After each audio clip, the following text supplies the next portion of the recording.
bagaimana sesungguhnya perkembangan peta digital dalam pelayanan perizinan berusaha untuk transparansi dan akuntabilitas, potensi fraud yang kemudian dihilangkan. Silakan. Untuk memudahkan itu, kita sekarang wajibkan semua RDTR itu harus berdasarkan peta digital. Sehingga orang bisa lihat dari handphone mereka, di mana lokasi mereka melakukan investasi, apa pemanfaatannya, dan lain-lain. Program peta digital ini sangat membantu sekali masyarakat. Karena tadinya masyarakat yang punya kepentingan untuk mengurus perizinan, itu dia harus bolak-balik ke kantor dan proses tinjau lokasi dan administrasi dan lain sebagainya, itu menjadi memperpendek rentang kendali, sehingga dengan peta digital ini sangat memudahkan sekali bagi masyarakat untuk mengurus perizinan. Tidak perlu lagi disurvei ke lapangan oleh Dinas Perumahan Pemukiman dan Tata Ruang Kota Medan, karena peruntukannya masyarakat sudah tahu. Oh, ini untuk industri, ini untuk perdagangan, ini untuk jasa, oh, ini untuk transportasi, ini untuk budidaya.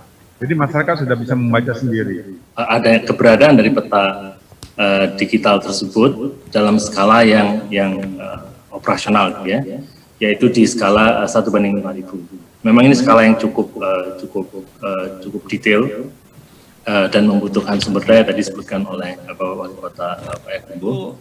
Perspektif KPK, adanya itikat baik dan komitmen dari beberapa kepala daerah, juga Menteri BPN ATR, untuk memberikan kepastian supaya wilayah itu kemudian terpastikan untuk apa, sehingga kemudian mempredik ke depan untuk apa. Itu kan wujud pertama, wujud visi, mau dikemanakan daerahnya, tapi juga perspektif tata kelola administratif, dia juga wujud pengendalian. Ya, saya kebetulan orang IT, jadi saya develop sendiri aja gitu sama teman-teman orang gitu.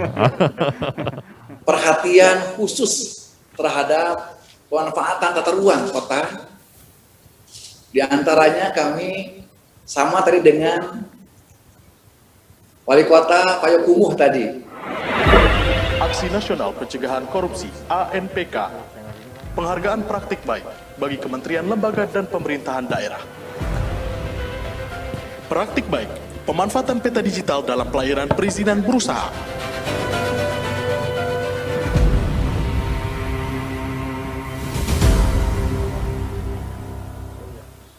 Saya akan mulai dari Pak yang dulu deket saya dulu deh.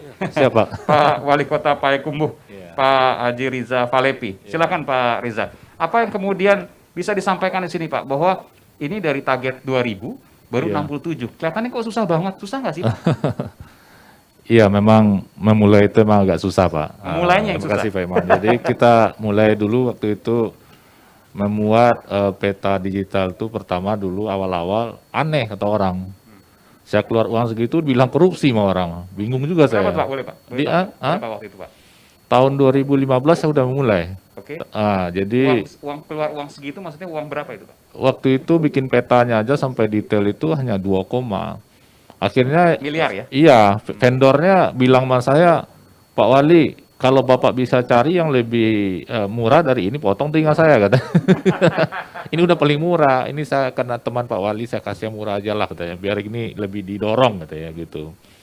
Nah, kemudian kita melakukan penyesuaian dari Kementerian ATR, Pak Menteri juga udah menyiapkan Gistaru gitu ya, semacam JIS-nya dari kementerian. Nah, kita lakukan pendetailan itu setelah RDTR kita jadi. Jadi kita ajukan dulu ke DPRD Perda Tata Ruang kita itu 2018. Oke. Nah, kemudian kita beberapa kali koordinasi dengan Kementerian ATR dengan Pak Menteri, dengan staf-staf beliau. Nah, kemudian kita sudah bisa online dan sudah bisa OSS gitu ya. Itu berapa lama jadi ya Pak? Dari mulai sampai kemudian jadi peta digital itu? Enggak lama. Kalau yang mulai dari Perda sampai sekarang itu hanya 2 tahun. 2 tahun. Iya, 2 dengan tahun. anggaran hanya 2 miliar. Lebih kan setiap tahun tuh ada anggarannya. Oke, tapi anggaran pertama 2 miliar. Itu Iya, proses. kemudian ya anggaran ada lagi beberapa, tapi nggak banyak. Artinya Rata-rata 1 miliar setahun selesai gitu. Oke, artinya dengan proses yang cepat, anggaran yang ringan bisa kok jadi. Iya, saya kebetulan orang IT, jadi saya develop sendiri aja gitu sama teman-teman orang gitu. Biar cepat Pak gitu. Nah kemudian kita kembangkan juga sistem ini, selain bisa diakses dari pusat, sudah kerjasama dengan Kementerian ATR yang di Setara itu, kita kembangkan lagi lebih lanjut sistem yang kita develop sendiri di mall pelayanan publik kita. Jadi kan perizinan itu kan di mall pelayanan publik semuanya. Jadi bisa online semua situ. Nah sekarang juga masih dalam tahap pengembangan untuk advice planningnya segala macam itu sudah bisa. Jadi bisa online dilihat. Nah sekarang persoalannya ke depan itu adalah bagaimana mengintegrasikan gitu ya. Mengintegrasikan misalnya orang kalau submission dia juga harus sudah bayar pajak. Dia bukan orang yang fraud gitu ya, bukan orang yang tidak bayar pajak atau yang ya inilah. Dia tuh benar itu sebagai warga negara gitu Pak. Nah itu kita dilakukan seperti itu.